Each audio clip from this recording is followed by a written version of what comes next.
Welcome to the Clutch Kitten Gaming Podcast, where I play an indie game for 5 hours and let you know whether or not it's worth your time and money.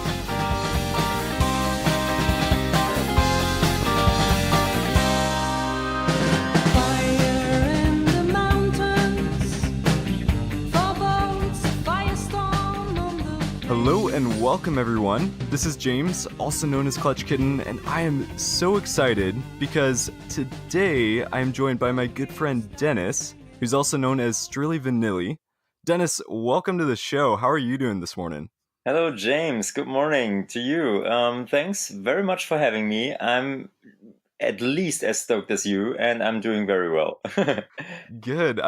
It's kind of crazy because you're all the way over in Germany and I'm in Oregon right now. So you got up extra early to record the podcast, and I'm staying up a little bit extra late to record the podcast. But I think we're both here with our coffee, and this is going to be a really fun time. I'm excited for what we have to talk about. Everything for the cause. Everything for the cause. That's exactly right. So, as a quick background for the listeners, so they know a little bit about how I found out about you. Back when I started my Instagram page last year, I was looking around for some gaming profiles, and I stumbled upon this guy who obviously liked games. He collected games, and then I was like, man, not only does this guy collect games, but he has an amazing beard.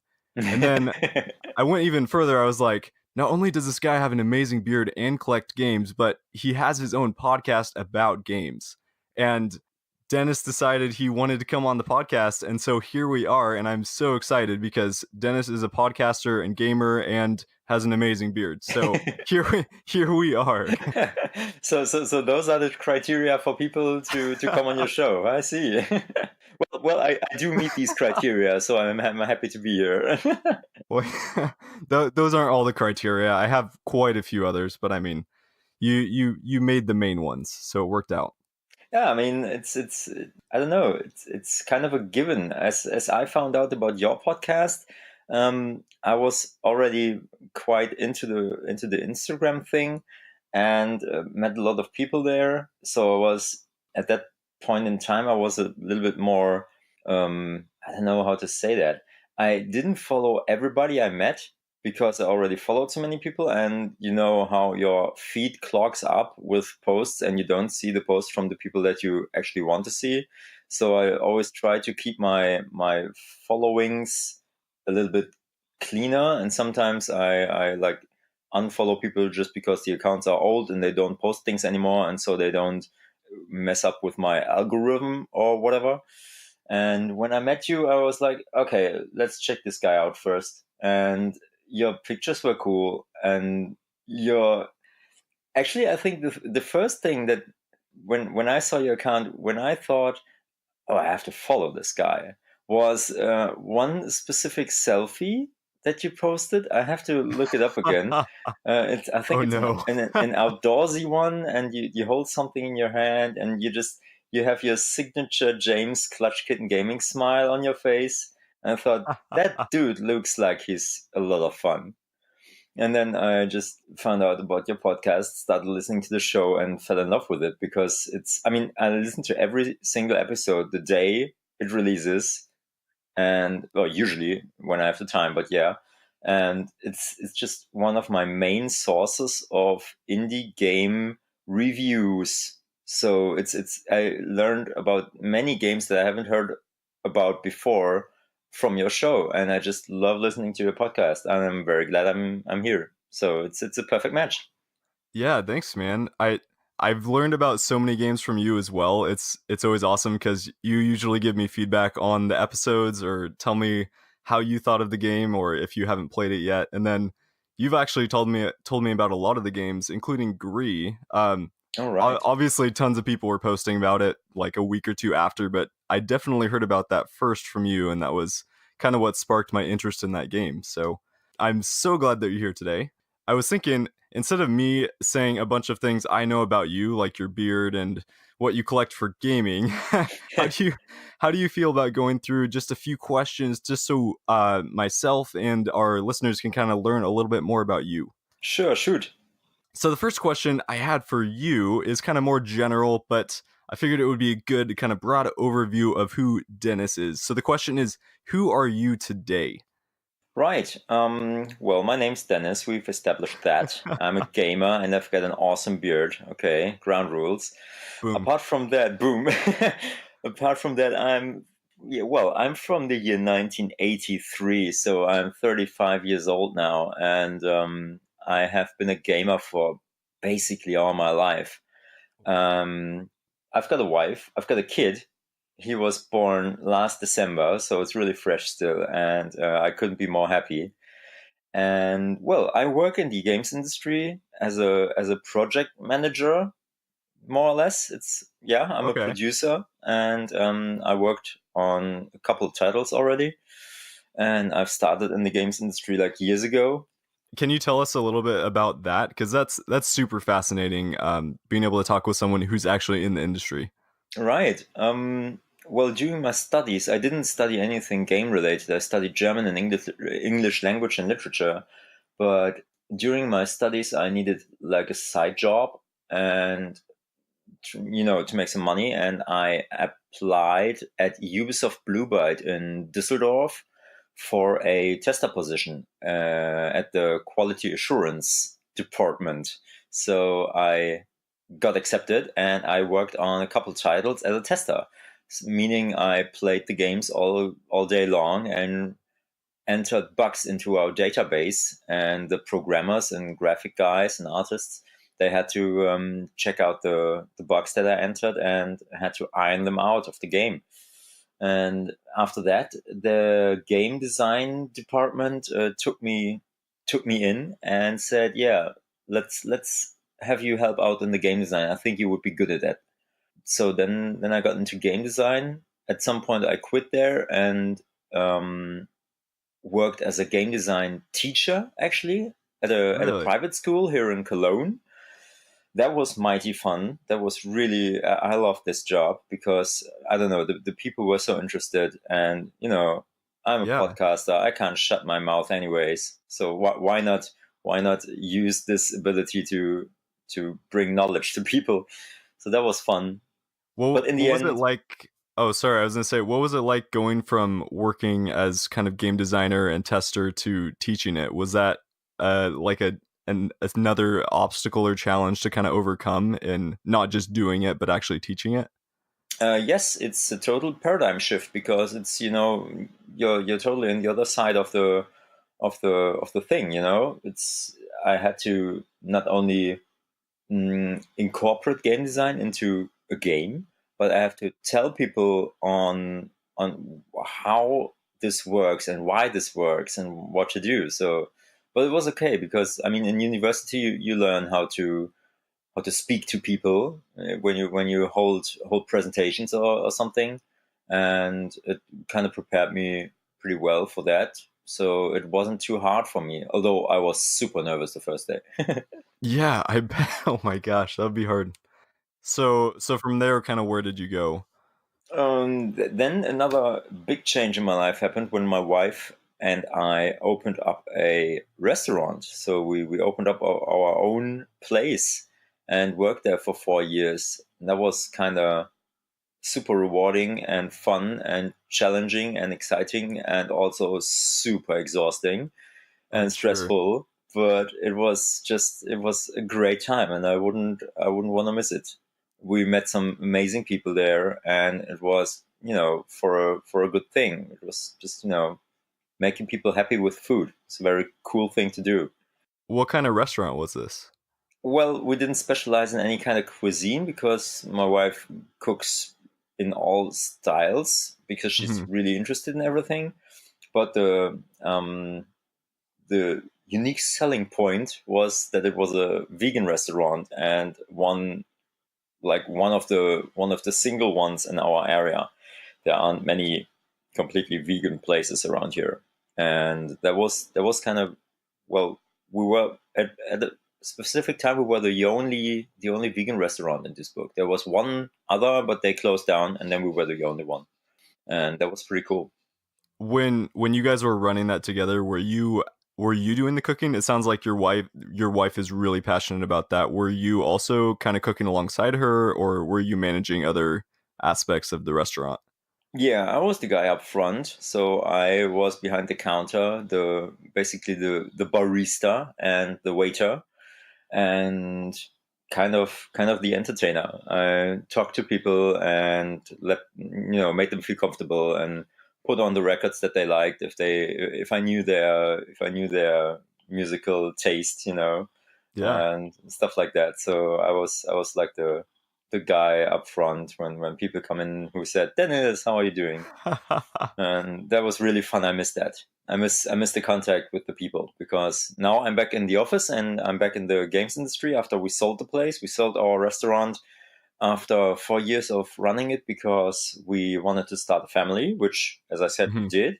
And it's just too stressful and too much work for us to Yeah. to keep it up at both at the same time. And so we said, no, then in this case, family is more important. So we're going to do that. And we we don't rule out that we might eventually open up something new one day.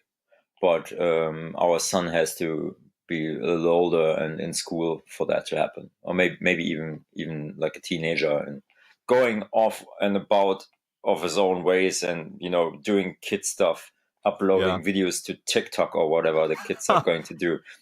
Have you gotten into TikTok at all, by the way? Do you even know what that is? No, no, Okay. seriously. I yesterday night, last night, I checked it out. I didn't download the app. I didn't dare to, but I Sure. checked out some hashtags on Instagram and checked out the App Store page of this app, but I don't get it. Yeah, me neither. But I don't know. I mean, you upload videos, yeah, okay, and there's probably some kind of community like with Instagram. There's also friends of mine who don't get Instagram and say, "Why are you using it so much?" I don't know. Maybe just this. Not every social network is for everybody, I guess. I think so. I think that's good though because I already spent so much time on Instagram. It's like I kind of gave up on my Twitter because I don't even know how to get into that sort of thing. So I think it's sort of similar with TikTok. Yeah, same here. I just don't get Twitter. I mean, I do get it, but I just don't know how to use it, or why I should use it. It's just not my format. Yeah, That's exactly. okay. That's okay. That is okay. So I have one really important question before we kind of get back to what you're doing currently in the games industry. Now, do you and your wife play Overcooked 2 at all, or is that kind of like PTSD from or like the stressful thing after running your own restaurant for 4 years? To be perfectly honest, we do play it, but it Okay. is PTSD. It's so post-traumatic stress disorder, because it actually depicts working in a kitchen so bloody well. It's incredible. They did a masterful job at that, because you run around, you yell at each other, you bark commands at each other. Everybody's standing in everybody's way, and that's basically exactly what happens in the kitchen if you've got a full guest room, and you have to check up on the food so that it doesn't burn, and you got to bring it to the right, yeah, you got to bring it to the right person. You don't have to do that in Overcook, but you got to bring it out on the this little Yeah. assembly line thing. And so it's really it's very much like working together. The first time when we played that game, it was when we still had the restaurant, and we played for like, I don't know, 20 minutes, and I was like, no, I'm out. I feel like I'm working. Yep. And it took us some time to get into that and have fun with it.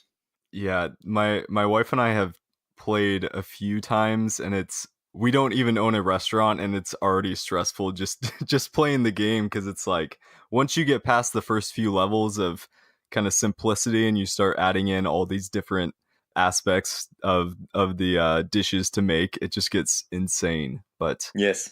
hopefully we can get back into it at some point. Anyways, back to Back to your the thing. story. Yes. So you're back in the games industry now. Would you like to kind of tell us a little bit about what you're doing now? Quickly, yeah, sure. I'm working for Astrogon right now, and they are more or less famous, or at least they're specialized in the simulation games genre, or business. So we did release last year the Bus Simulator 18, and that was a very good game actually, and I like it a lot. And I was surprised of myself that I did enjoy it, because I'm really not that much into simulation games. But Bus Simulator is actually a fun game.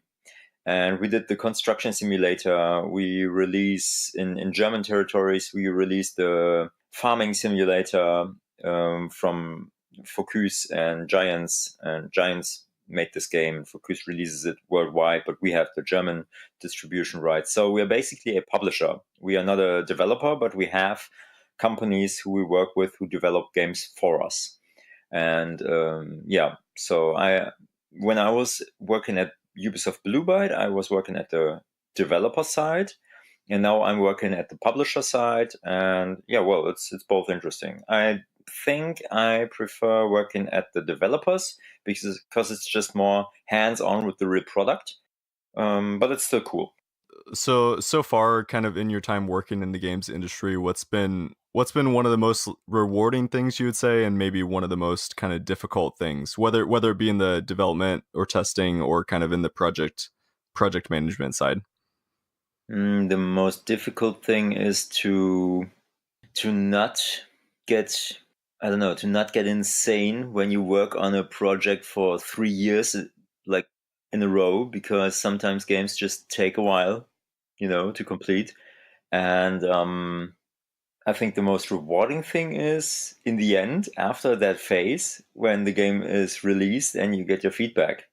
And that's pretty cool, because if you see people liking the game, you then go on YouTube and see people record let's play videos, or like listen to podcasts, or read reviews. And if the people love the game, then that's a very rewarding thing. And working together on this kind of endeavor and project with a huge team of people is Mhm. pretty cool to see it realize in the end. And usually the thing is, the guys in the games industry are like, they're standard geeks like us, so that's usually pretty fun. You have like your Nerf gun battles in the office, and sometimes you go get drinks or have game nights and talk about nerdy stuff, or watch a movie together or something. And so you really, the thing is that you often get to work with people from your own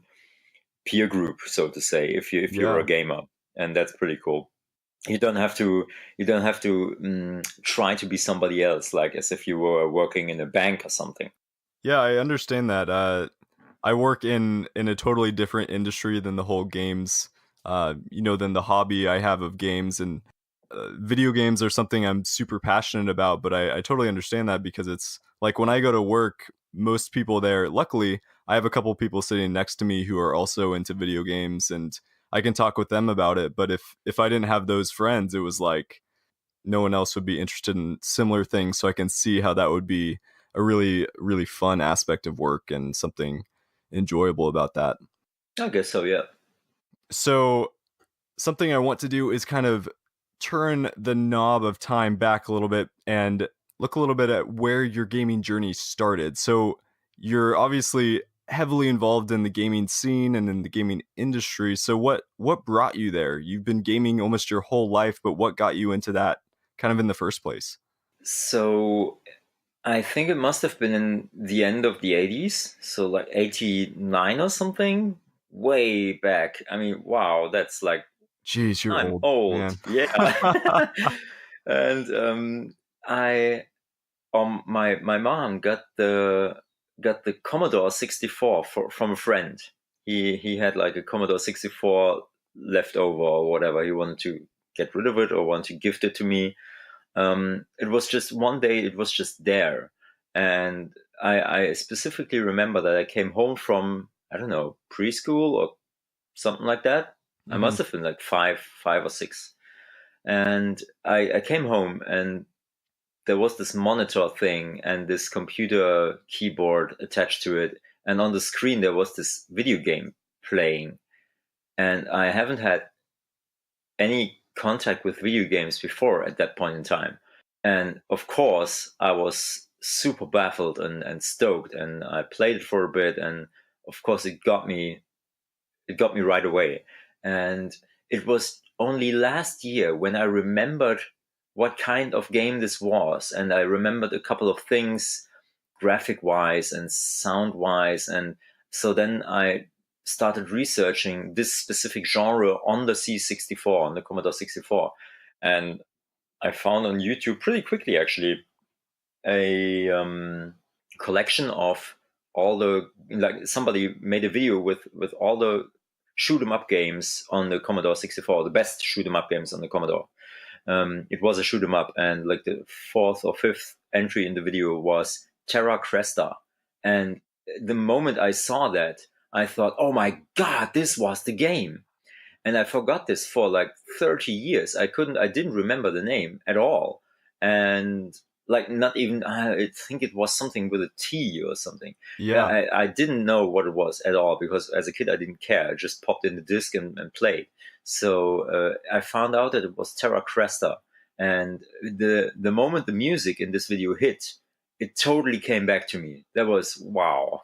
Did it just like transport you back to when you were 5? Just like, Yes. oh, that's so crazy. Yeah. Yes, very much so. And this is so strong because I mean, that's 30 years ago when I was 5 years old playing this game, and it's still, my mind knew exactly that this was a thing I've seen and heard before. So that was super super interesting and weird. But yeah, I got on eBay, bought the game immediately, and now I have it in my collection because it's the first game that I've ever played. So that's super cool. And Yeah. from there on out, it was, I don't know. My mom was super progressive like that. She didn't think video games are bad, or I shouldn't game too much. So she didn't restrict my game time a lot.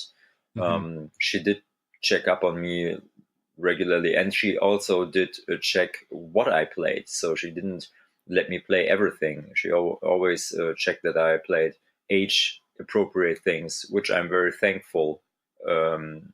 Now in retrospect. Yeah.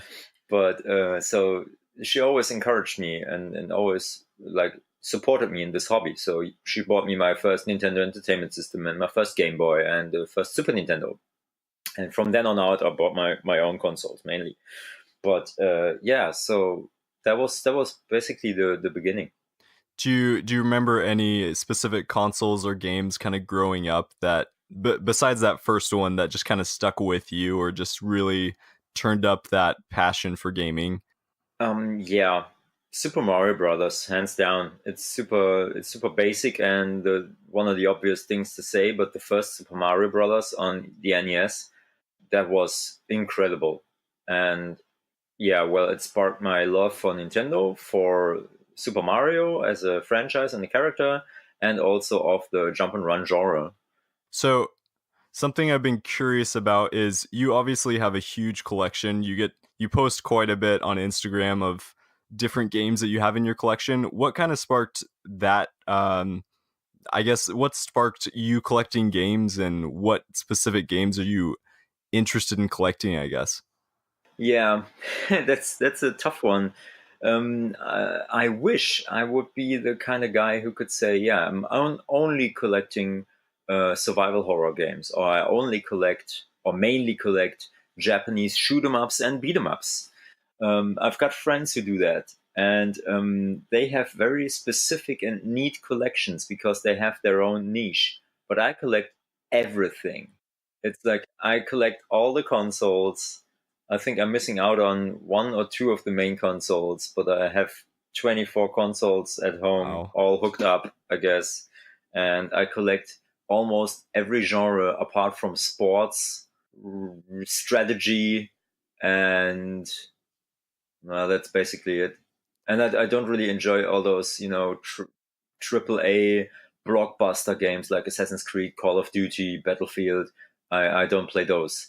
But apart from that, give me anything weird, give me anything Japanesey, and I love fighting games. I love survival horror games.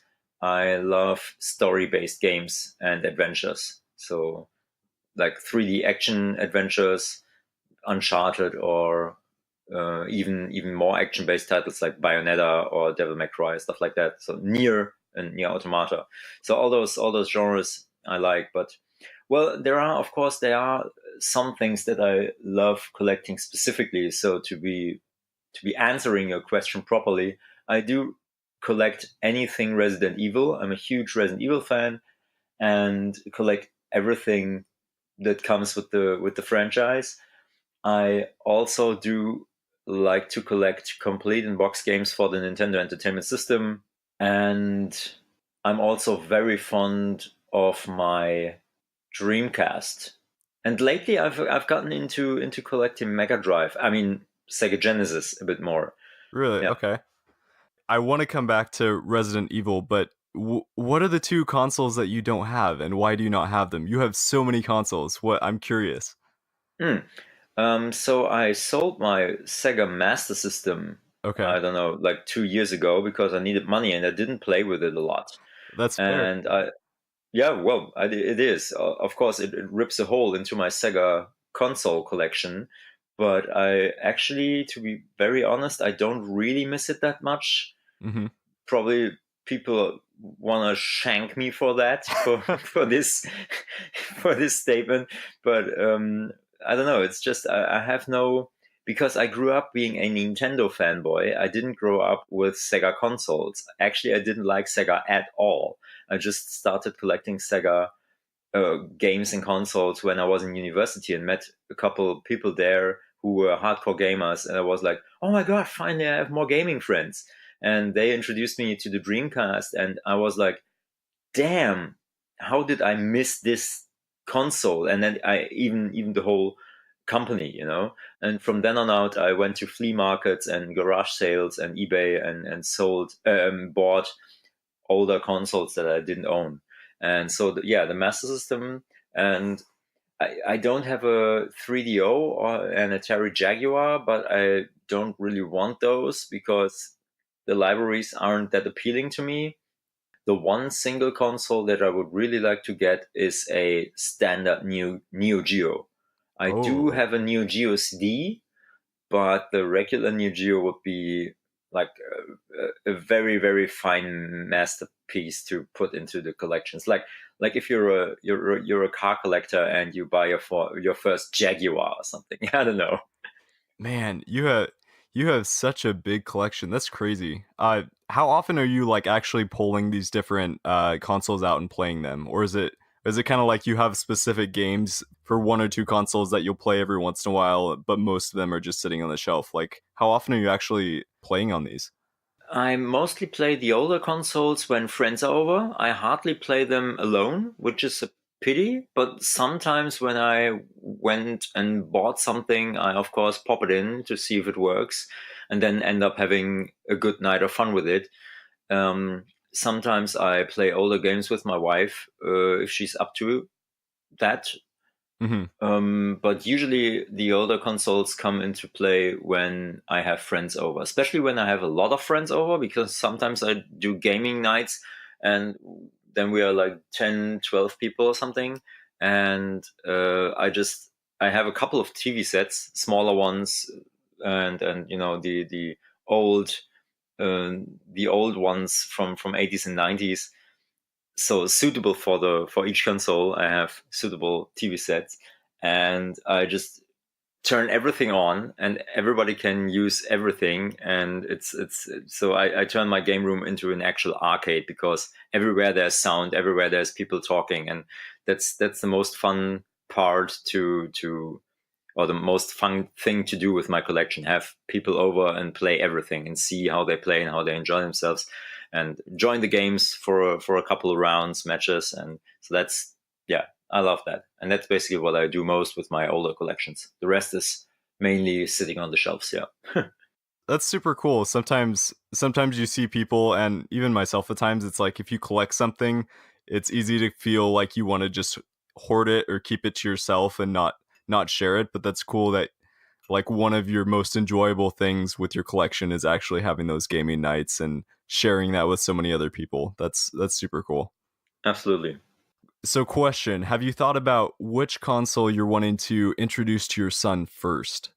Oh yeah, I'm gonna go chronologically, and I'm gonna introduce the NES, the first Nintendo Entertainment System, to him first. Okay, and what game are you going to introduce to him first? Super Mario Brothers, of course. I think it's easy enough to pick up and play for like a very young kid or something. Yeah. And I want to introduce it to him when he's, I don't know, maybe 3. I think that's early enough and old enough to get this.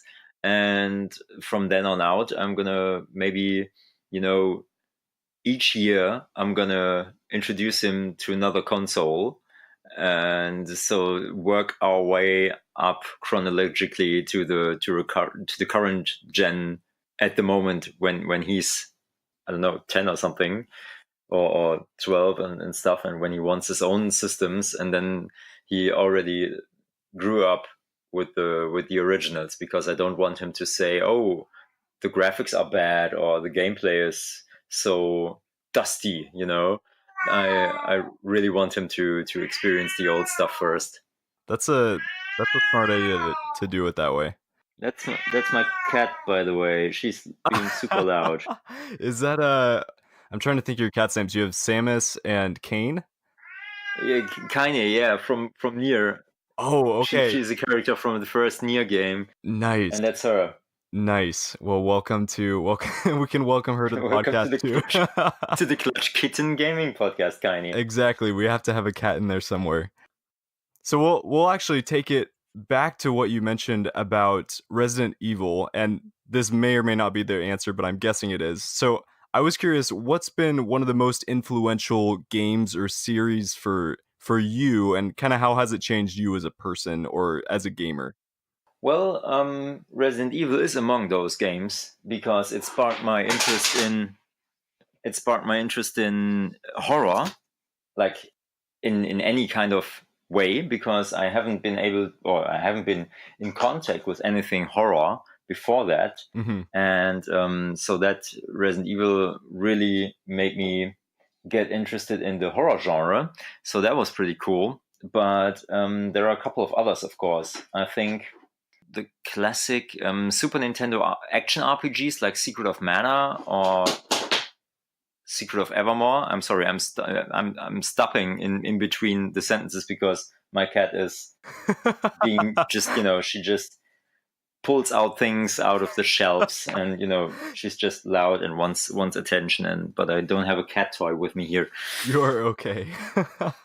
Other series or franchises that sparked my interest, or that influenced me a lot, were, for example, Street Fighter, because it really got me into fighting games, and that, I don't know, it was just very, very special to me. It's still my favorite fighting game franchise.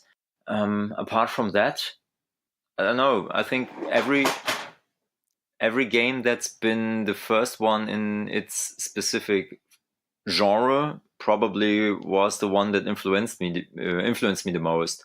But I think Resident Evil, Super Mario Brothers, and Street Mhm. Fighter are the strongest examples. And maybe Breath of Fire 2 on the Super Nintendo, which really got me into JRPGs. I haven't played that one. Breath of Fire 2. I've heard Secret of Mana is I think I've played a portion of that, but I have definitely not played through all of that one.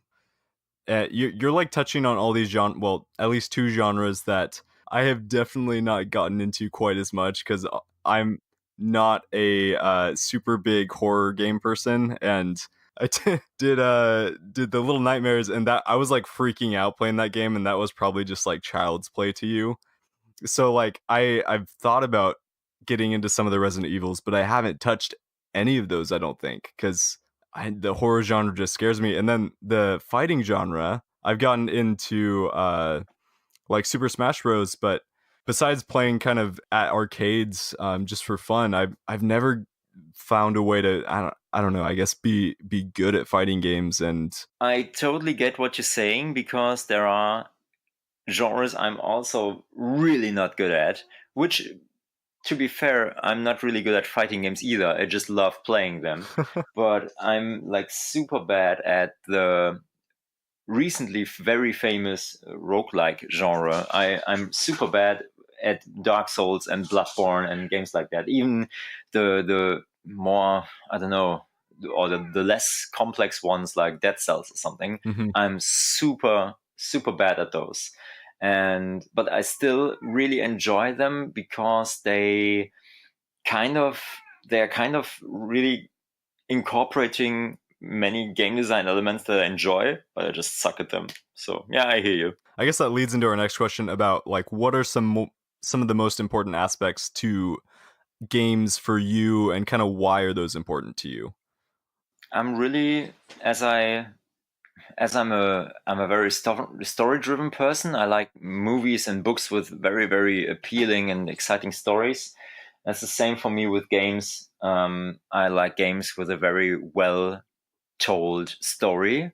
So the narration and the story is a very important thing to me. Although I do also enjoy games with no story at all. Mhm.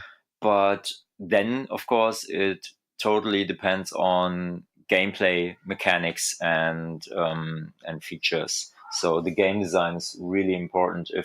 If the controls feel well and fluid, Mhm. if you have very interesting gameplay mechanics that stand out in this genre of the game that I'm playing in regards to other games of that genre, then I'm totally hooked. Then the games get me. I don't care much for graphics, so the game can have like super bad, crappy, old school, I don't know, graphics, whatever. Yeah. I don't care for AAA graphic quality, but games with a very specific and unique art style do also always get my attention pretty quickly. Games like Gree or Journey or Transistor, Yeah. which are all games that feature a very unique and one of a kind art style. Yeah, that's such a great point. That's something I love so much about specifically indie games. You kind of mentioned how a lot of AAA games you avoid, or at least kind of the blockbuster ones and like the sports games. It's like you know exactly what to expect from those. You know it's going to be they're going to have good graphics and beautiful whatever textures and all that sort of stuff, but a lot of times those titles lack creativity or this crazy art style or idea that they might not be willing to try out. So I think that's a great point. And mentioning things like Transistor or GRI, it's crazy seeing what these developers are willing to do and willing to try out, and seeing them. It's cool seeing them be successful with those types of games. Yes, yes, very much so. And I believe the indie game scene right at the point where on the Xbox 360 Microsoft incorporated the Xbox Live arcade Hmm. feature. From then on out, it was like, okay, do whatever you want. You're gonna find an audience for that, and that was super cool and very enriching for the industry. Because before that, it was just people making games and pitching them to publishers and hoping they will fund them and release the games in a physical form. And most of the publishers say about the more uncommon and weird titles, no, we're not going to be able to sell this. Nobody wants this. Hmm. People want bigger titles and AAA stuff, blah blah. And the fact that Steam also, of course, and like Xbox Live Arcade and publishing services that didn't require the support of a publisher, of an actual publisher, a company who publishes your game, really sparked the indie games industry to flourish, which is a thing I love a lot about gaming. Because that was the point for me when games started to become art.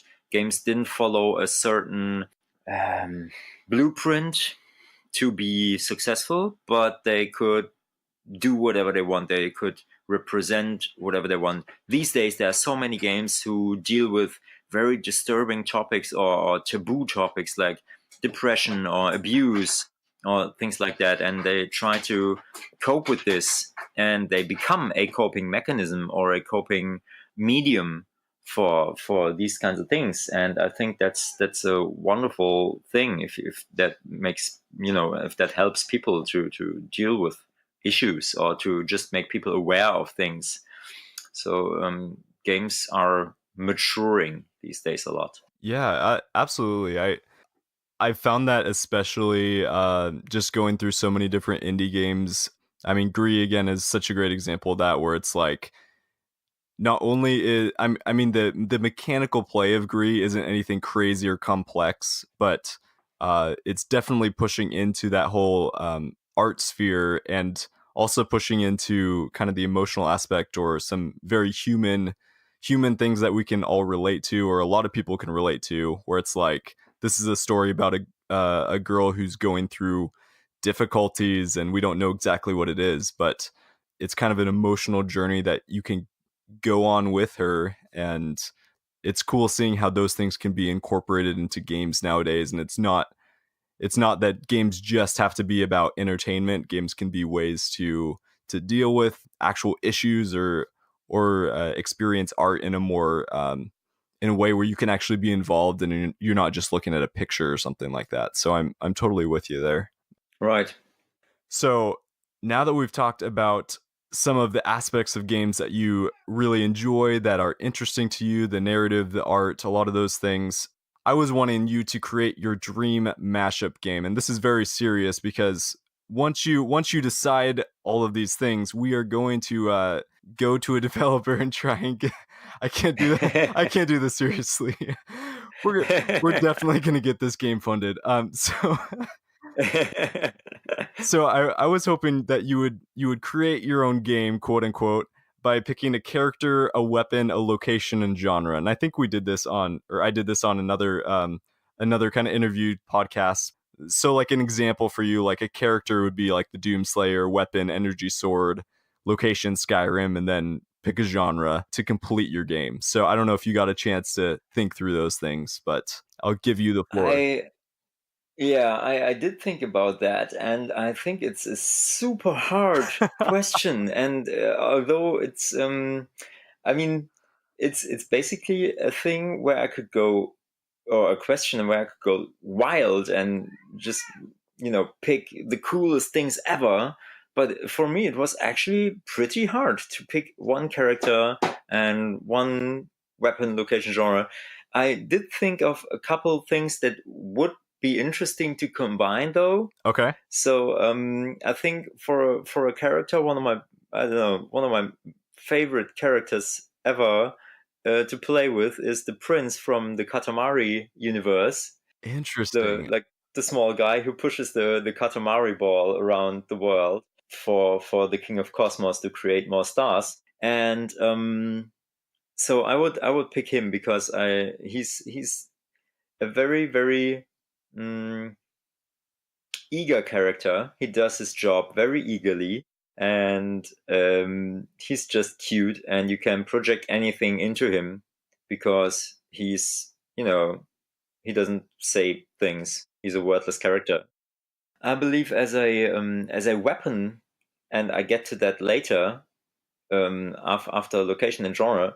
As a weapon, I would pick the Master Sword because it's just the best and most powerful weapon that I can imagine. Of course, there are other weapons, and if I had picked a different genre or location, then I would have already or also picked a different weapon. Like, for example, in third-person shooter games, if there is a chainsaw, that's my weapon of choice. Yes. But I don't create like a very gory action game here, so I don't need the chainsaw. But the Master Sword it's not just a weapon; it can also be used as a tool.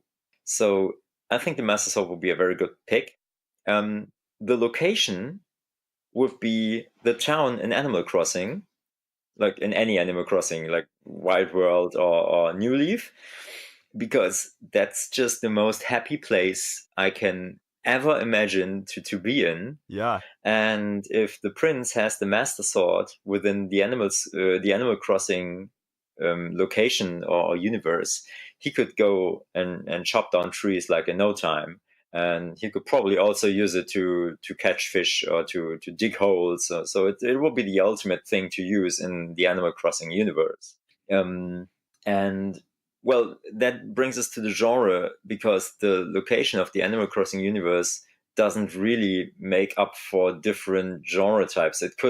You could do a Animal Crossing RPG, I guess, it wouldn't be a very, very good dungeon crawler or a very good strategy game setting. So that's restrictive in its own regards. But one of my main genres of all time was or is the side scroll beat 'em up. I also don't think that the Animal Crossing world would be perfect for that. Not like even remotely. No. But I think if somebody were to be able to combine those things, that would make up for a super weird and funny thing to play. Yeah, I'm imagining this game, and it's very, very funny in my head. But it's Yeah, I guess so. But it would have some kind of moonlighter double mechanic where ah, you have by day you would play the Animal Crossing world, talk to the people, and be like all social, and by night maybe there is some kind of fight club within this Animal Crossing world, and then they meet and do this side scroll beat 'em up thing. I don't know. I'm seeing it now. You have the lovely day hanging out with people, and then you go down to the basement in one of the houses, and that opens up all these dungeons that you have to fight through or whatever it is. And man, Yeah, you have a good game on your hands, Dennis. I think you maybe. should pitch that to your bosses at your publishing company and see if they can make that. Though Maybe will. you can I probably won't, but I maybe you will. can totally get the rights to Animal Crossing. Not a big deal at all. It's No, super, no, yeah. no. That's like they license that shit out like nothing. Oh yeah, Yeah. absolutely. All right, so we're coming up on the end of kind of our learning about you, but before we jump into kind of our topic or the game we're going to talk a little bit more about in this episode, I was going to see if there's any current indie games or other games that you're playing right now that you're super excited about or that you've been having a ton of fun with. There's one indie game that I have been playing recently, like a month ago, which hasn't been or which didn't receive a lot of media attention, and I don't understand why.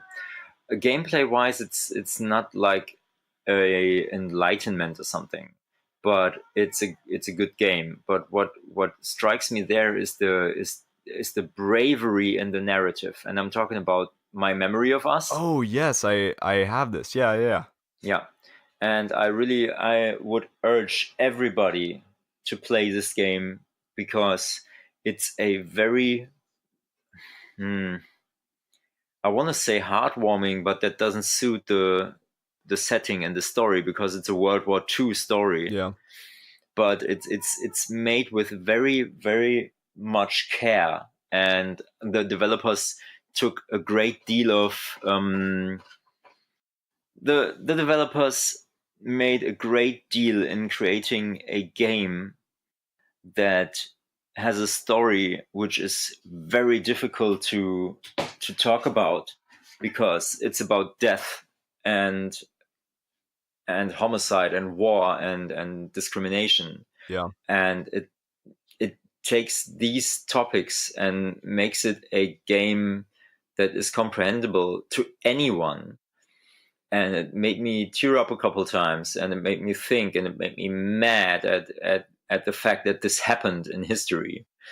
And it's really, I think it's one of the most important games that I've played in a long time, and it really needs more attention. So I really urge people to play My Memory of Us because it brings it. It's about a boy and a girl in World War II. They are friends, and they just don't get why everything is happening, what's happening in World War II, why people are separated from each other, why people are being degraded. And that game is really immensely impactful and very well done, graphic wise, story wise, or storytelling wise, narrative. And it's incredible. It's a very, very good game. The mechanics are a little bit clunky because sometimes the controls can be a little bit well, you have to get used to them, but that's like the only negative thing I could say about that. Apart from that, another indie game that I haven't heard a lot of, but which I am having a blast with, is Velocity. Velocity. Okay. It's some mixture of a classic shoot 'em up, like a vertical shoot 'em up, and a side-scrolling run and gun. with some, I don't know, tactical mechanics where you have to throw a teleport pod into a room that you otherwise couldn't enter, and then you have to teleport yourself and stuff. So it has pretty cool mechanics.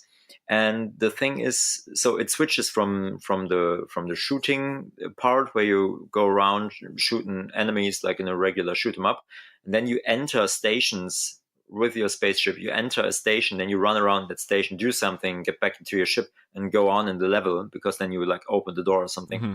And the thing the developers did with this game is that they made it like a competitive or time based game. You can actually make records of how quick you made it through the game and how much you completed of it, like collected gems and killed the enemies and didn't get hurt, and how fast you were. And that gameplay really rolls off well from of your fingers, because the controls are pretty cool, and once you're getting the hang of it, you try to get faster, and that's really a ton of fun I'm having right now with this. And that's called Velocity? Velocity. I think the PlayStation 4 port is called Velocity X2 because it has the DLC parts from the main game already incorporated. I got it like for $10. Same with my Memory of Us. I bought it for $16 or something. So both are not expensive and very enjoyable.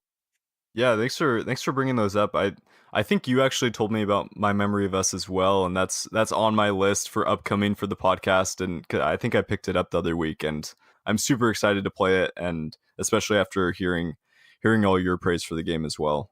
Right, and one incentive for my Memory of Us, for all the Star Trek fans out there, the main narrator is voiced by Patrick Stewart himself, so Captain Jean-Luc Picard. Wow. From The Next Generation. So that's pretty something. Huh. Cool. Now that we've kind of learned a little bit about you, Dennis, when we originally talked about what we wanted to talk about on the show and thinking through some different topics, one that you mentioned was maybe talking through a game, an indie game that you really enjoy, and you listed off a few different games, and one of them you listed off was Transistor, which you also mentioned earlier in the podcast. I was super stoked when you mentioned this because this is a game that I've been wanting to get to for a while now, and this was a perfect excuse to finally play through it. Amazing. Yes, it worked out quite well. So, just a couple, I guess, background things for the game. This was released on May 20th of 2014, so it's a little bit of an older game, but it was developed by Supergiant, who, if I remember right, they've created Bastion, Pyre, and they're currently creating Hades. Is that in early access right now? Does that sound right? Yes, correct. Yeah, you can get that from the Epic Store for $17.99 right now, and it's in early access, and they are developing it along the way while you're playing it and incorporating new features right now. Yeah, it looks pretty cool. It's a roguelike. Okay. Yeah, and then Transistor. So Transistor is a sci-fi themed action RPG, and when I kind of saw that description of it, I also, something that kept coming to mind when I was playing this was that it also kind of brings in elements of turn-based strategy a little bit. We'll talk about it in a little bit, but it kind of incorporates that in an interesting way. And then I think it takes around 6 or so hours to play, and it's pretty much on every platform except I wasn't seeing it for Xbox One, but maybe I was missing it. I don't know about that. Yeah, I don't really know. But yeah, let's maybe dive into the narrative. When you start the game, from what I remember, pretty much all you know is you're starting out as a girl named Red, and you kind of are set in this scene where you're retrieving this sword-like thing called the Transistor, and you're in a city of Cloudbank, and then you kind of progress on your adventure from there. So what are your thoughts on the narrative, or what were some things that interested you about this game? When I first heard about the game and saw a trailer, I knew exactly I wanted to get this because like the trailer just totally spoke to me. Yeah. But when I finally fired it up, it throws you into the narrative right away. Yeah. So you play this girl, Red.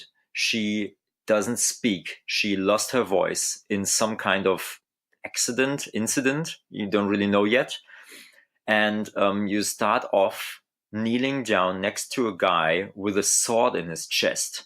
So he's pretty much dead already. But that sword is talking to you. So his soul has entered the sword. And obviously, the way he talks to you, because he's the narrator, he talks to you, you carry the sword, the transistor, the so-called transistor, you carry the sword around. So he always speaks to you like all the time, which is a pretty clever way to incorporate a narration into the Yeah. game, without having to just, utilize a voice out of the off. Yeah. So that was pretty clever. And judging from how he speaks to you, you guys knew each other. And he then says, yeah, come on, let's get out of here. And she picks up the sword, the transistor, and then she goes on about it. And it's such a heavy sword that she kind of slurs it over the ground. She carries it and she like, moves it over the ground because it's too heavy to carry upwards all the time. She's like dragging it and it's sparking on the ground as she's walking around. Exactly, Yeah. dragging was the word that I was searching for. Yeah, thanks.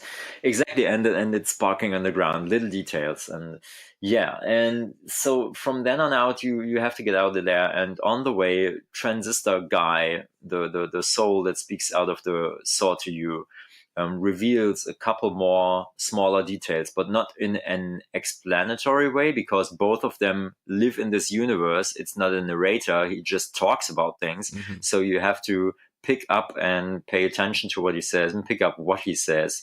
And then you get small details of the world and Cloud Bank and the Camarada, which is some kind of evil gathering of people who did this, incident or attack in the early stage of the game, after which your gameplay actually starts.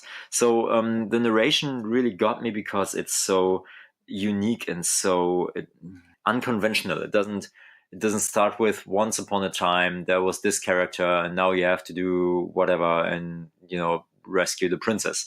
So it really makes you curious from the first second you play it.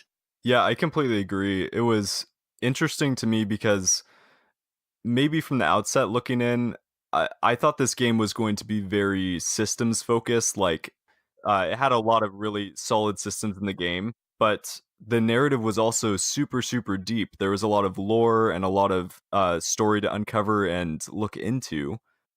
Yeah, it was just super interesting jumping right in, kind of like what you were mentioning, but seeing all of these different details along the way.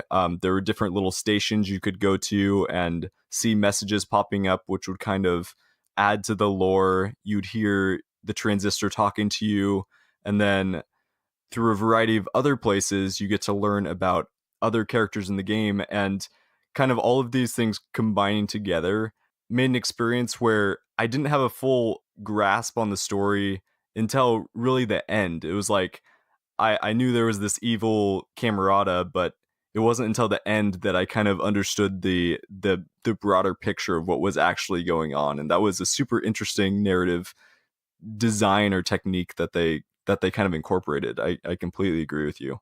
Yeah, and I agree with you on the fact about how they incorporate more little details, because you don't really talk to people.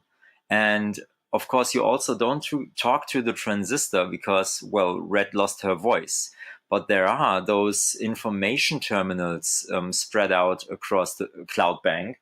And they were put there like as regular information terminals for people who live there to use it and to check up on the weather or to engage in questionnaires on what the government should do next or something. And these types of terminals, they make it possible for you to actually talk to the transistor, because when he asks you a question and Red can, or you can pick an answer on this terminal from a different kind of like, what is your favorite weather? And cloudy and rainy and warm, and then I don't know. You can pick something, and usually the transistor asks a question. Those answers can be applied to. Yeah.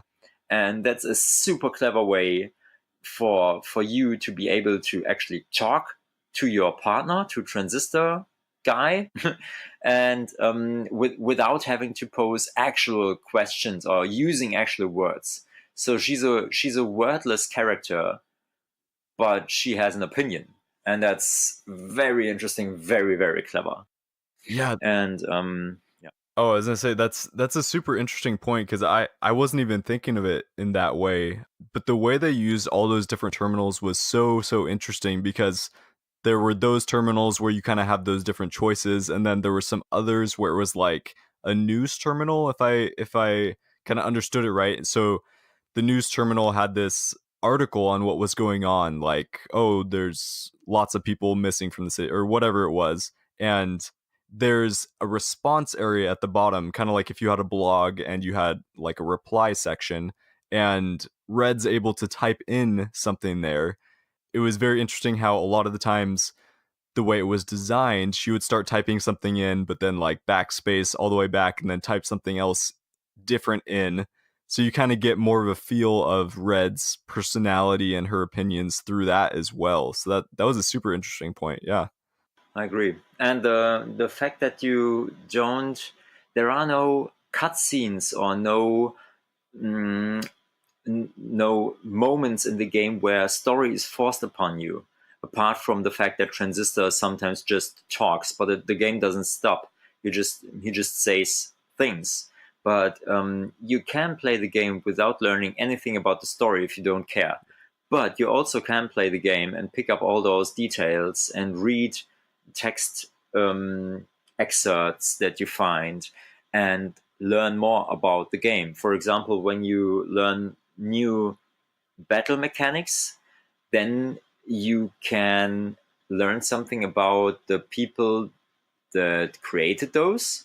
And then that gives you a more diverse view on the city and on the lore and the whole atmosphere where you're placed in, which is really interesting. So they did that really well. Yeah, that's a great point. Man, that there's so many things to get into on the narrative for this game because it really was just so well done. And like you can totally go through the whole game without reading all those things, or because a lot what you're mentioning about like when you unlock different moves, you kind of get some lore that you can look at in a menu, and it's like you can just pick your moves and not even look through that lore, but it's so cool that they add those options. But even if you're someone who doesn't even look through that stuff, the way that Supergiant created the world and built the atmosphere is also super special. It's a very you're in like a city, like this futuristic city, and I can't think of the exact feel of it, but it's they did such a good job of creating a narrative and story in a way that exactly like you said, it wasn't forced upon you, but you could expand your knowledge of it if you wanted to. And it's a very interesting setting and story topping that they chose to place this game in, because it also has some kind of, maybe not fascist regime, but at least slightly, well, terrorist, or it's very difficult to convey. But Elitist or like yes, it's there is this elitist sort of society, and they think of themselves as more important, and they want to rule this city of Cloudbank. And then there's of course some sort of resistant movement, and all these things get clearer and clearer once you listen to or you read up on all those little details that you pick up. So it's really interesting, and still you can have a lot of fun with this game if you're not interested in the story at all, because it's not that important, but you could if you wanted to. That's cool. yeah, and I think they also did a good job of kind of incorporating humor in certain ways because the narrative as a whole is not, or it's a little bit heavier. It's not like as heavy as the game you mentioned earlier about World War II, because obviously this is sci-fi. This is something that hasn't actually happened, but the topics around it, societies where elite groups are trying to take over, that's a very real thing. So it's not the craziest of um, the most out there plots, but it's like the plot is somewhat heavy, but Supergiant did a good job of also incorporating humor. That's kind of what I'm trying to get around to. Both through both through Transistor. So Transistor, the voice, that narrator. There was often times where he kind of made me chuckle in what he was saying to Red. Just little quips or little remarks, even as you're fighting enemies or whatever it might be. Yes. And then there was also a portion of the game that you can kind of go into. It's called the sandbox, and I don't think it's really a spoiler. It's something that's kind of throughout the game. It's basically like this area you can go into that is almost like you're going into this alternate dimension chill out zone. You Yes. go into this chill out zone, there's a record player, and basically what it is practically for the game is like a challenge zone, a place for you to do different challenges. But the way it kind of incorporates into the narrative is it's like this rest zone and place where you can just chill out and like take a break from all the craziness that's happening in the narrative. And that gives you as the player kind of like a chill out area as well. So that was just super clever. Yeah, I always liked hanging out there. There's this dog thing running around. It's Yes. like a dog, and they have like a beach ball, and you can kick the beach ball around, and sometimes the dog chases it and kicks the ball too, and it's you hear the waves because it's actually on the beach, and the music is it's like ukulele music, and it's super cool and chill, and I loved spending time there. Oh my gosh, yes. Those were the main things that kind of stuck out to me in the narrative. I thought it was amazing. Were there Yeah, any me too. yeah, any other things you wanted to touch on the narrative side before we kind of move on to gameplay? No, it's good. I think the rest should be experienced by the Yeah. listeners who are getting interested in the game as we speak. Yeah, exactly. Kind of moving into gameplay. The core of the game is kind of this action RPG, but you wanna explain a little bit about what the gameplay looks like or something you enjoyed about it? I think I enjoyed the most that it's, for me, I think it was one of the first, or maybe the first, and maybe even the only game that incorporates this kind of gameplay elements into one genre. Because, as you said, it's kind of real time strategy ish in terms of that you have. Um, in the battle, when you fight enemies, you can use your abilities and combat attacks that you can put on four main action buttons, so to say, and then you can just go around and fight. But you can also freeze time, plan your steps in which you spend time for each action that you take. You have a specific meter of time that you can use up, and then you have to plan your way, and also you see how those turns will end up reflecting in the battle. So if you pause the battle and then you want to plan your moves, then you can go to the enemy, um, strike one attack, so as to say, and then it displays how much damage it would do and what it can be combined with or whatever. So it gives a little bit of information of how you can proceed. And then if you don't like what you see, you just go back and take this step back and plan new. And with this gives you a highly strategic Mhm. upper hand in battle, as opposed to just go on in real time battle mode and just fight without thinking about it. And hmm. It's difficult to find words because it's so complex and yet it is so easy. You have these different battle mechanics that you find over the course of the game. You start off with 1, 2, 3, 4, and then in the end you have like 24 different attacks or something, and you can combine those seamlessly with each other. So each attack has each main attacks that you, when you play on the PlayStation, for example, you have square, X, triangle, and circle, and each button has one attack. And then again, each attack of those has two support slots in which you can place other attacks, which then don't act as an extra attack, but which add an effect to this main attack. I don't know if I make myself clear here. It's a little difficult, but it's basically, once you get the hang of it, it's super easy, and it's also super fun to experiment on how some attacks act as a support slot attack, as opposed to how they act to the main attack when you use them as a main action.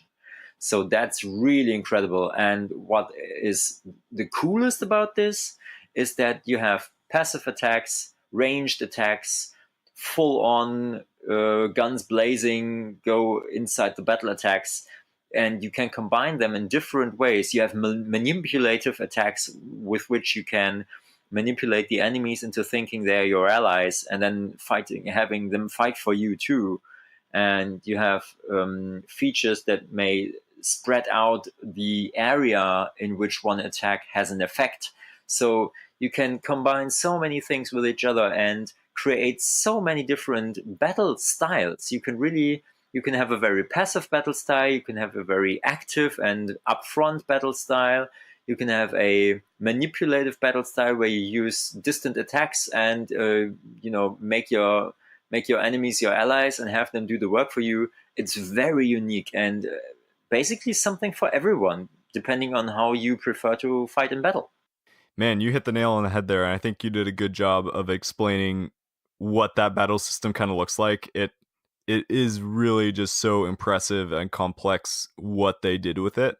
One thing it kind of reminded me of was I play a little bit of League of Legends, the MOBA, and if there's any listeners out there who are MOBA players, it almost in some ways felt like you're creating a champion where most champions in those games have a passive ability and then 3 or 4 abilities they can use on cooldown.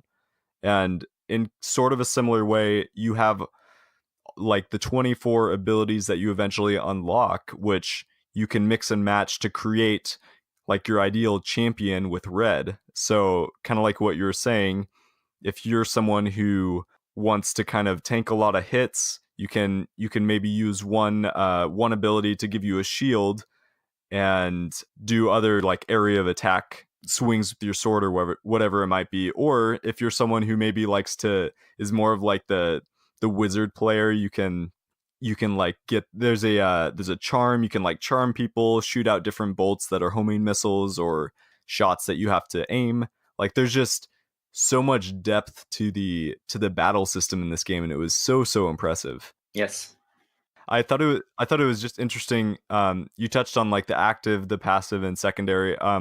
It was very interesting because not only do you have all of those different abilities, but something I didn't really get until you might actually be able to speak to this a little bit better because I didn't fully understand it until the end. But there's also these things called limiters that you can eventually unlock, which Oh yeah, right. I forgot about yeah. those. Right. Yeah. Would you like to explain those? Because those I actually didn't even like.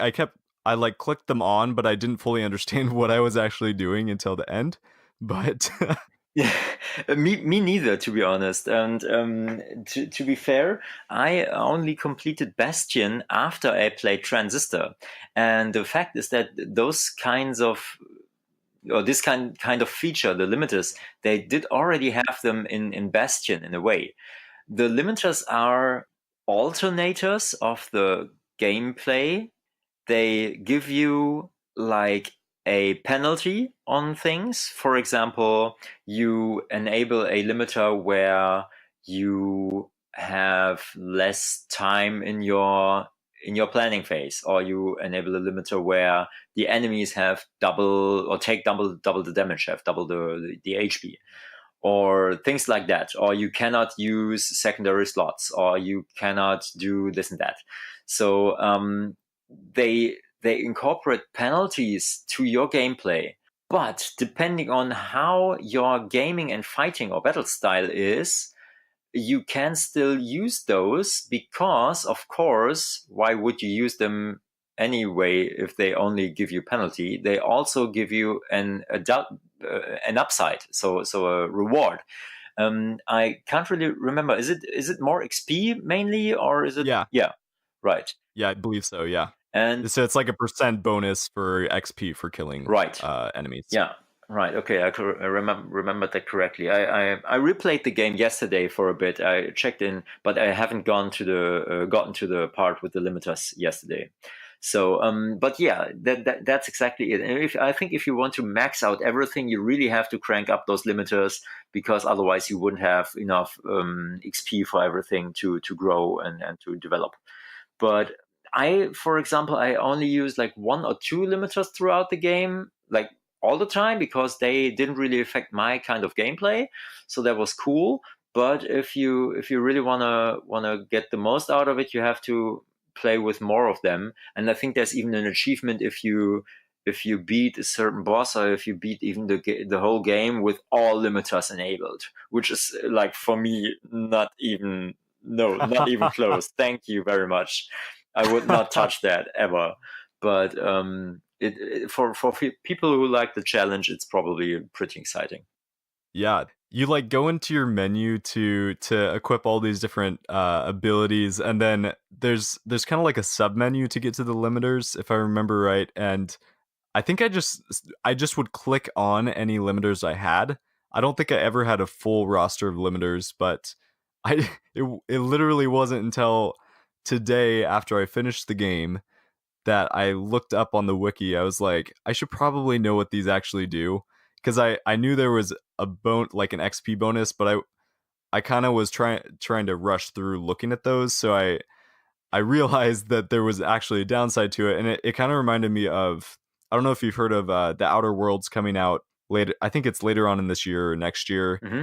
There's this game, and a mechanic they're incorporating in that game is one where your character can get these fears, and basically you can take on a fear which is a downside. So like you might take extra damage from fire because your character has a fear of fire, but you'll have an upside of getting an extra perk or whatever it might be. And the limiters were very similar in this game, where it's like you get extra XP, which might get you to more actions, or more whatever else it might be, to your next level. Basically, it'll get you there quicker, but you're taking on some of these negative traits that could really hurt you in the gameplay. Right. It's a pretty clever system, because it makes you think what you want to achieve, and what you can make yourself endure if it makes it difficult. But it's very clever, because it's just an option. It doesn't make you or it doesn't punish you right away for anything. It leaves you the option. The only thing that I think is a little bit which they could have improved on in doing this, was how they incorporated this whole thing. Because as you said, you had to read up on this and to get this whole thing. Same for me. And I only in the end of the game realized how these limiters could be used properly, because there's no tutorials in the in the game. But I do really like how they managed to transport this kind of complex gameplay without using tutorials. Actually, they just make you stumble upon the explanations, like on by chance. It feels like you stumble upon them by chance. It doesn't feel like they are being forced upon you through tutorials, which I really enjoy, because I hate tutorials. Tutorials are a pain. Yeah, Oh, they can be, yes. they did such a good job of creating. I mean, we keep kind of harping on it, but it's like Supergiant created a game that could be more or less complex depending on how you want it, and it's really, there's a lot of options to choose how you want your character to look in this game, and it was such a freeing thing. One thing I wanted to touch on too was the kind of life system. So when you're in a battle, it was very interesting, because if you took like a killing blow, or what would be a killing blow, because you have a health bar, but if you take a killing blow, basically what happens is you lose one of your abilities, Exactly. Yeah. and then you keep going. So it's like maybe your ability that was bound to the X button is now gone, but you still have three other abilities, and your health bar is back to full. So it's like you have what would that be, or four tries to basically try and kill off these enemies, and that was interesting. But then also there's these certain save points where if you've lost abilities in the past, they're kind of on cooldown for putting them back into your rotation. So like say I lost my normal slash ability. I don't remember what it was called. There's one called crash. Mm-hmm. So if you lose your crash ability, say you go to one of these save points, it'll be like, oh, you can't use crash for until you get to the next save point. So I kind of liked that system where it gave you some chances to retry enemies, but also in some ways that forced you to put other abilities into your rotation of abilities, unless you're just god tier and just wiping through all the Never enemies, died. which Yes, exactly. yeah, exactly. Yeah, But I thought that was kind of an interesting thing. absolutely. It was, and also that was another thing that I thought was very unique, and I haven't had this kind of gameplay mechanic in any game before that.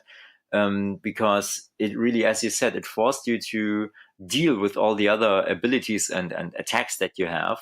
And I think I know myself well enough to say that if this hadn't been the case, I would have just stuck with the first four abilities that I found, Yeah. because I was probably just too, I don't know, too lazy to take my time with the others. But through this, I found out about all the other abilities and how they work. And then I really got interested into trying every ability as a main and as different sub abilities and Mhm. as support abilities. So that was really well done. Yeah, absolutely. You said you played Bastion after this one. Yes. What were your thoughts on kind of the differences between the gameplay in those? Did you enjoy one over the other? Yeah, I did enjoy Transistor more, but probably mainly because of atmosphere and setting Yeah. and sound, because although the sound in Bastion is brilliant too, but I think it's just a personal preference. But I also think that all those the strategic elements, and that's funny and paradox, because I earlier in this podcast I said I don't like strategy games, but the strategic elements within the battle system of Transistor made it more appealing, more interesting to me than the plain real-time battle system of the dungeon crawler that is Bastion. Mhm. And I mean, Bastion is absolutely gorgeous and unique in its own way, and it's a great game. And it also has a great gameplay and a great narrative, great sound, everything. It's a wonderful game. Get it if you find it for cheap, because it's always on sale somewhere. Yeah. And but Transistor is more diverse, and I think I like that more. But I did enjoy Bastion nonetheless. So yeah, it's gameplay wise, it's a little similar, but Transistor is more strategically deep. So yeah, but I can recommend Bastion all the way.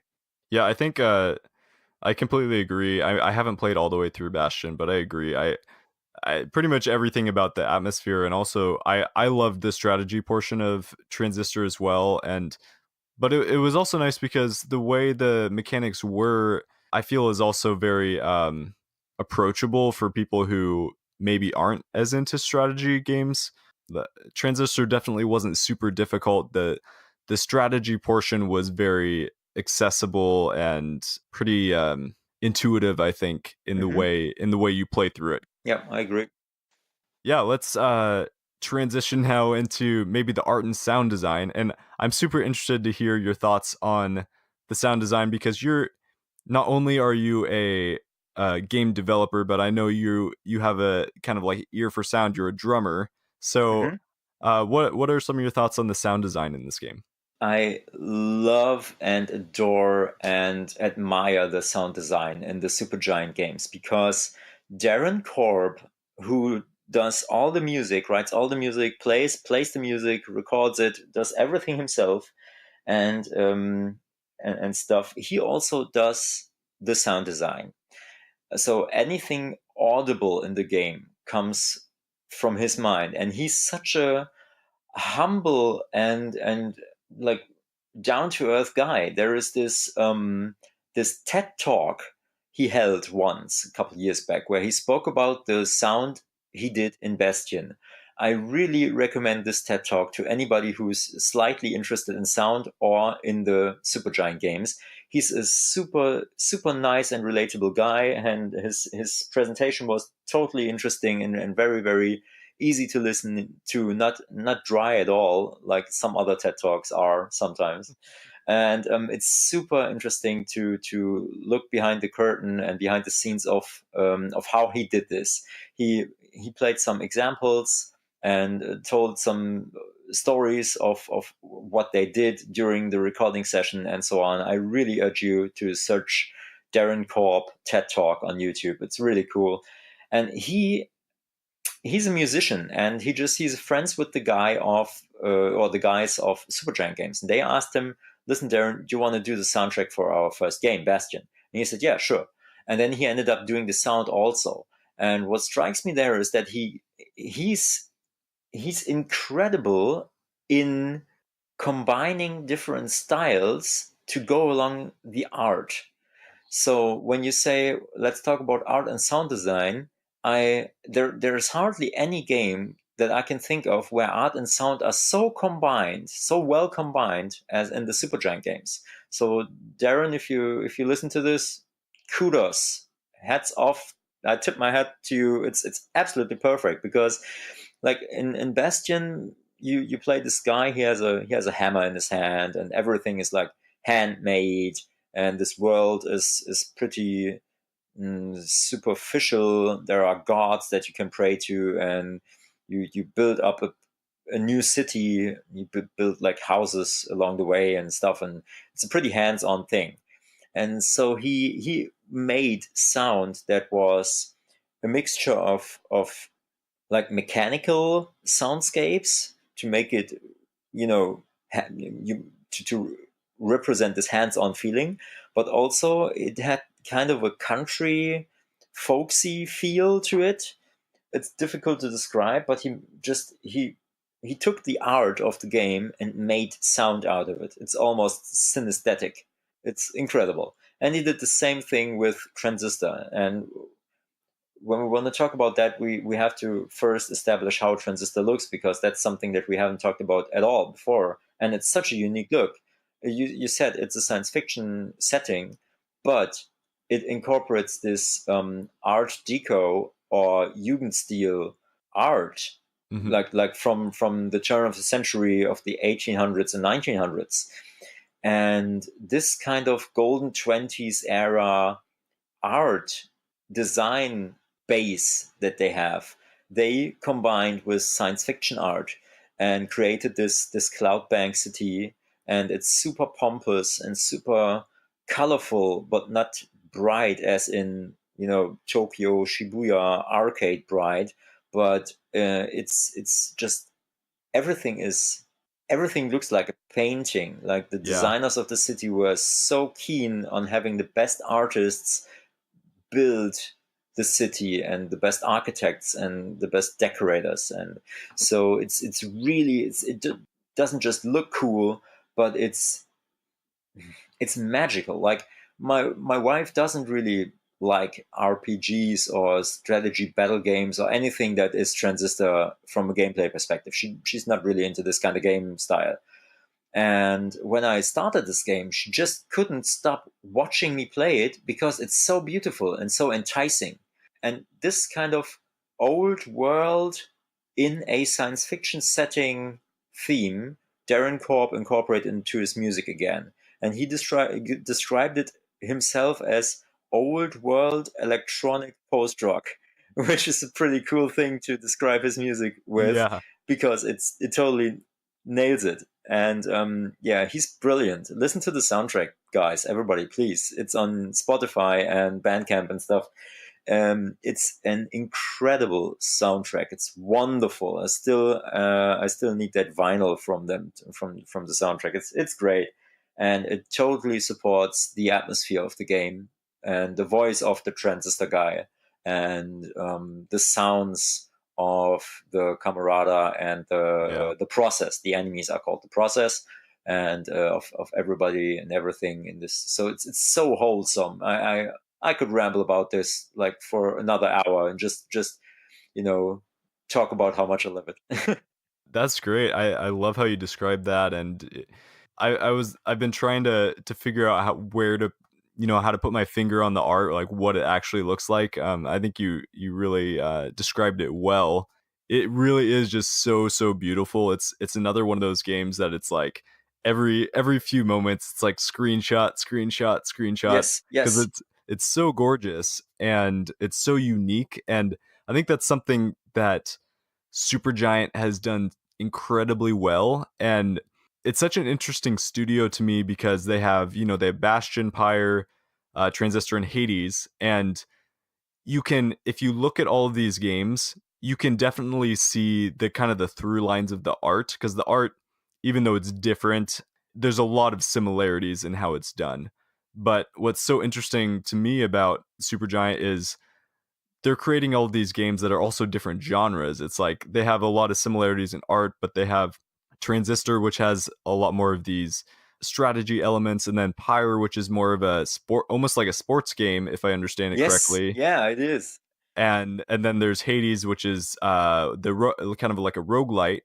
It's just so interesting seeing this studio coming at these games almost with this foundation of amazing art and amazing sound design, and Yes, then creating wonderful systems kind of around that. And it almost shows that if you have these talented developers, like, you can pretty much do anything in tandem with these amazing artists and amazing sound designers. And I think you also touched on the voiceover, and I completely agree. That was something that struck me, both the sound of the Transistor, the guy in the Transistor, and all the different Camerata characters. A lot of them spoke almost not with a whisper, but a lot of the tones in the game were dampened in a way. They weren't like super bright. Some of the Camerata were a little bit not mumbly because you could understand them, but it was almost like slow and sultry sounds, and they're telling you these things or talking to you. And it's so hard to describe. It's something you it really have is. to Yeah, listen to and play. But yes. I think the people who the actors who did the voiceover just did an amazing job. Yeah, Darren Korb in Bastion, he actually had his college friend do the main narrator, Yeah. and he was Darren did the direction of his narration and said, no, yeah, please pronounce this differently, Hmm. or do it or pronounce it as if you were I don't know, conceited, or as if you were happy or sad or whatever. So he gave directions and made him record these things differently so it would suit the game the best way possible. And he did an amazing job with that too. So he's really got an ear for things. Yeah, absolutely. Also, sound wise, just one thing I need to mention, there are a couple of tracks in the game that have voice. And this voice is Ashley Barrett. She's a great singer, and if she works together with Darren Korb, it's two worlds combined that just make up for perfect results. It's incredible. And she makes up for I mean, she's basically Red's voice, but Red doesn't speak. But the thing is, there are a couple of tracks where she sings. Yeah, cool, perfect. But in the game, if you pause the game or if you go into the menus, the music turns into a muffled version of, maybe imagine you're in a discotheque or in a club or something, and you exit and the door closes and it sounds muffled and you only hear like the bass or the main melody line or something. So that's basically what happens if you press start or go into the menu. But the main melody is being hummed by Ashley Barrett. And so there's actually, if you go on Spotify or Bandcamp, there is the whole soundtrack in this pause menu variant to listen to. Interesting. And it's incredible. You really go back, if you haven't noticed that, go back into the game, pause, and then listen to what happens there. Because she's just like, she's humming the melody that was the main melody in the musical piece that was going in the background when you play. And the transition is incredible. It's perfect. And also the idea to have this being done, it's just, I mean, they did two kinds of soundtracks, or they did the whole soundtrack in a second version, in a second remix version, so to say. And it's so much work, but it's so worth it. I didn't even realize that was the case, but I totally know what you're talking about with the whole kind of humming through the soundtrack. And the description of like being at a bar and like going outside and hearing the muffled sound, that's such a great description of it. The way they did that is just Thank you. amazing. Yeah. Yes, very creative, very very creative, and I think the deal with Supergiant is they are the definition of an independent game studio. Mhm. They are an indie game studio because they don't have anyone tell themselves what to do. So they don't have exclusive deals with Microsoft or Sony for the game to be released only on their console, and then they have restrictions because they say, yeah, but you have to incorporate this and that, or this gameplay element is too complex. Don't do that. So they really do whatever they want, and this freedom, this creative freedom, makes up for the perfect games that they are creating. So it's just incredible to see them work when they are at their best, doing what they are able to do because they are free and creatively unbound. So that's what I really admire in Supergiant games. Absolutely. So obviously, I think this is a game that we would probably both say or both recommend to Slay. But I'm curious. You mentioned one area where you could see some improvement in the game, but I think we've touched on pretty much all these different positives. The narrative's amazing, the art and sound design's amazing, the gameplay is so diverse and incredible in the way they designed it. But are there any other areas you think that could have been improved or maybe kind of stand out as negatives to you? Well, basically, the only thing that I already mentioned is that you are being thrown into the game right away with no Hmm. help whatsoever. You really have to get along with everything that happens just on the fly. But if you're not, if Transistor isn't the first game that you are ever going to be playing, or the first game you've ever played, um, then you're gonna be fine, I guess. If you're not, or maybe if you only play puzzle games, or if you only play FIFA and NHL, then this is not going to be your game. But if you're kind of interested in unique gameplay titles, then I don't even think that it's a strong negative. The only thing is that, for example, this issue with the limiters, I didn't really get until the end of the game. You neither. So this probably something they could have improved upon to explain the players how to use those limiters in a proper useful way. Maybe the same so with the main attack features and the support slots, because I really had to find out about this myself too. Yeah. But it kind of just happened, so I wouldn't really say that this is a negative or something. But maybe they could have had the transistor tell you that would be maybe the most subtle way to improve upon this. Make transistor say, "Oh, listen, maybe you can use this ability in your support slot or Yeah. something." Yeah, I completely agree. I finding negatives with this, it's really kind of just picking at little things because it's such a great game overall, but I completely agree. I think the limiters were really the things that stood out in terms of being a little bit inaccessible or hard to understand at first. And maybe that was just maybe we're the outstanding people who who just don't know what we're doing in terms We of didn't get in it. terms of Yeah, limiters. But true. yeah, I what I did like too, even though all of the abilities did have these three aspects, so they each had the passive, the secondary, and primary slots. So like if you use the crash ability, it's going to do one thing if it's your primary, it's going to do a different thing if it's a secondary, and if it's then to do a third thing if it's the passive. Even though there was a good amount of complexity there and a decent amount of reading you have to do, what I did like was that it was pretty easy to switch out abilities, and like if I didn't know what it actually would look like in practice, I could just switch out an ability and just be like, okay, I'm gonna try it out, and you just could see it. Exactly. So it's like there is complexity, and it can feel a little bit overwhelming when you're going through those, but the way it's laid out and the ease of switching out abilities and just trying things made it pretty. It's not really much of a negative to me. No, they did a pretty good job incorporating this into a game where you wouldn't expect so much depth and so much strategic elements. And for somebody who doesn't like this kind of strategy element a lot, it was still appealing enough to me. So I would say they did a hell of a job. Absolutely.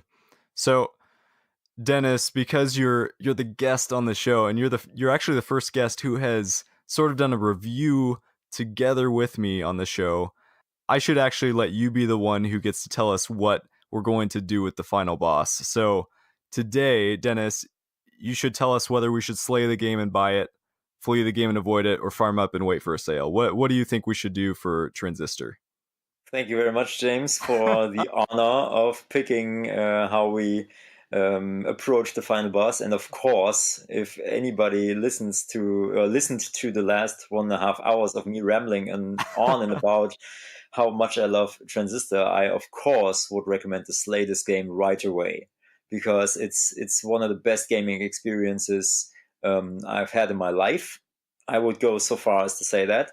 And from a game designer perspective, I will say that it is one of the few games that I would call having a perfect game design. There is almost nothing I would change if I had worked on that game. So slay it. There we go. Thank you. Appreciate it, Dennis. Dennis, I really appreciate you coming on the podcast. Thank you. I appreciate you having me. Yeah, thank you for spending this almost 2 hours. Oh my gosh, getting up early and hanging out with me. What I wanted to ask was, are there any places where listeners can find you? And you obviously have a lot of different outlets for the content you produce, but are there a few of those that you'd like to shout out on here? Well, thanks for giving me the opportunity to do that. And yes, of course, I would like to promote myself and my projects here. To be fair and to be thankful of you, James, everybody who listens to the Clutch Kitten Gaming podcast and who especially follows you on Instagram probably knows all about my stuff, because you always promote everything that I do. You always write stories about when I release a new podcast or write a new article. So thank you very much for all your support, and Yeah. it's incredible. I think I love the fact that you are so supportive of the whole community when it comes to other people creating cool content in this kind of context. So thank you very much for that. That being said, so if you want to follow me and get in touch, I'm always on Instagram. I'm there regularly, daily, basically. Strillivanilli is the handle. You can find me on James' profile. So he usually shouts me out in his posts. So there's my link. I have a German podcast. It used to be two. We now merged both into one. So my German gaming podcast, it's called Pixel und Plastik, and it's basically pixel and plastic in English. And it's a 80s and 90s pop culture podcast about movies, games, cartoon shows, and toys and stuff like that. So if you're aware of German language or capable of understanding that, please leave us a review and subscribe and listen to the podcast. That would be nice. Apart from that, maybe if anybody's interested, you already said that I play the drums. I have a band. It's called Magma Waves. So if anybody's interested in instrumental post rock music, maybe you want to check out my band. We're on Instagram and Facebook too. So yeah. I have to check out more of your stuff. I was seeing you guys put out a vinyl recently of is that your first album that you guys have produced or like recorded and put out? Yeah. Our debut record was released in 2017, actually. Oh, okay. But Yeah. the recent post I made was that we sold the first press, and the album now got its first repress. So that's kind of a cool Gotcha. milestone to reach. And yeah, so the first repress of our debut record, and Who Will Take Care of You Now, is out now via Nashada Records. So if anybody's interested, check up on Magma Waves on Facebook and Instagram. So all the news there. Listen to us on Spotify, whatever you want. Cool. Well, thank you again so much, Dennis. I really appreciate it. And I guess I'll see you in game. Thank you. See you too.